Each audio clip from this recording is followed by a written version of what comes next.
महाजरों के साथ, उनके साथ जो हिजरत करके आए पाकिस्तान के नाम पर, उन पर भुट्टो के दौर में 72 में लिसानी फसाद के नाम पर कत्लेआम हुआ। अय्यूब खान के दौर में महाजरों का कत्लेआम हुआ क्योंकि उन्होंने 1964 के सदारती इंतखाबात में मोहतरमा फातिमा जना का साथ दिया था।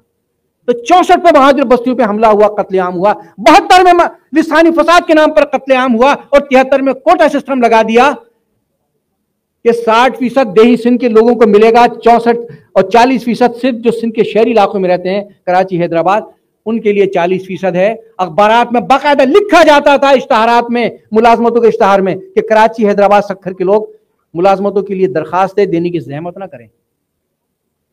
कराची हैदराबाद सक्खर में कौन रहते थे? हम रहते थे, हमारे बुजुर्ग रहते थे।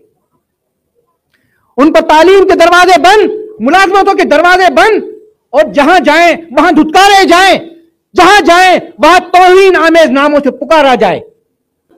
अल्ताफ भाई ने एक एक गली गली जाकर, एक एक मोहल्ले में जाकर लोगों को पैगाम दिया, उन्हें बताया कि तुम्हारी शनाख्त क्या है, उन्हें समझाया कि तुम्हारे साथ ये सलूक क्यों हो रहा है। वो महाजिर जो इस एपीएमएस से पहले, इस एमकेएम से पहले बटे हुए थे शिया और सुन्नी में, देवबंदी बरेलवी अहले हदीस में, बिरादरियों में, उन टुकड़ों में बटे हुए उन मोतियों को पिरो के अल्ताफ भाई ने एक लड़ी बनाई और एक प्लेटफॉर्म देकर उन मुहाजिरों को ताकत बनाया, मुत्तहिद किया। अल्ताफ भाई पे हमले किए गए, उससे पहले अल्ताफ भाई को खरीदने के लिए बार बार उस वक्त की एजेंसीज ने ब्रीफ केस भर के अल्ताफ भाई को खरीदना चाहा कि अपना ये बंद कर दो। अल्ताफ भाई ने अपना सौदा नहीं किया और जिद्दोजहद करते रहे। किसके लिए? अपने और अपने खानदान के लिए नहीं, आपके लिए, कौम के लिए। उन पर हमले हुए, उनको अपना वतन छोड़ना पड़ा। किसके लिए? कौम के लिए। यहां से बैठकर भी उन्होंने रात दिन तहरीक की ये जिद्दोजहद जारी रखी और इस तहरीक को न सिर्फ जिंदा रखा बल्कि पूरे पाकिस्तान में फैलाया।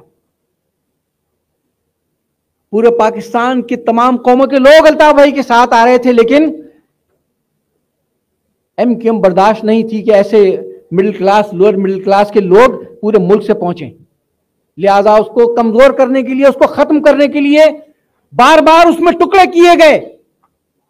92 में हकीकी बनाए गए एमकेएम को तोड़ने के लिए, और कौम में गद्दारियां की गई जो फौज के टोकों पर बैठकर आकर अपनी ही कौम पर हमलावर हुए। और फिर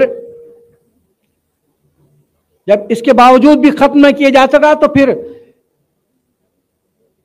2016 में एक मर्तबा फिर पार्टी के अंदर से ही लोगों को खरीद करके पीएसपी बनाई जाती है। वो एहसान फरामोश,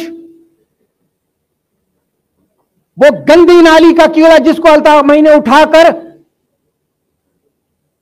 उसे एमपीए बनाया, मिनिस्टर बनाया, काउंसलर बनाया, नाजिम बनाया, कराची का मेयर बनाया, सेनेटर बनाया, जिसकी नस्लें गुजर जाती थी, कभी वो ऐवान में नहीं पहुंच सकता था। लेकिन एहसान फरामोशों के उसने जो कुछ किया अपनी इस तहरीक की पीठ में जिस तरह से खंजर घोंपा, वो आपके सबके सामने है। मसला यह है कि जो गंदी नालियों के कीड़े होते हैं वो नालियों में ही सुकून पाते हैं। उनको अगर गंदी नाली से निकाल कर अगर बाहर साफ पानी में भी कर दिया जाए, लेकिन वो उसी गंदी नाली में जाते हैं। जिस नाम पर उसने सब कुछ हासिल किया, जिस कायद ने उसको सब कुछ दिया, उसने उसी की पीठ में छुरा घोंपा। जिस नाम से, जिस एमकेएम से उसको सब कुछ मिला, उस गद्दार आजम ने कहा कि इस मेरा मकसद इस एमकेएम को दफन करना है, और कहा कि ये महाजिर नाम, ये खत्म होना चाहिए सारा ड्रामा। ये मेरे इल्जामात नहीं, उसके बयानात हैं जो रिकॉर्ड पर मौजूद हैं। और वो बदबख्त अभी चंद रोज पहले उसने इंटरव्यू में दिया, मुस्तफा कमाल ने कहता है जी हमें 35 साल बाद पता चला कि अल्ताफ हुसैन रॉ के एजेंट हैं। एक रॉ का एजेंट पाकिस्तानियों की तंजीम बनाए, पाकिस्तान में middle class, lower middle class नौजवानों को असेंबली में पहुंचाए, जो फौज को खड़े होकर सलूट करे, जो पाकिस्तान में गरीब और मिडिल क्लास कयादत पहुंचाए। कौमों की किस्मत बदलने के लिए आसमानों से फरिश्ते नहीं उतरा करते, खुद जद्दोजहद करनी होती है। अल्ताफ भाई भी कोई जद्दी पुश्ती सियासतदान नहीं थे, उनके खानदान में कोई सियासतदान नहीं था, वो खुद निकले और उन्होंने तहरीक बनाई और जद्दोजहद की। तो कौम को जद्दोजहद करनी होगी।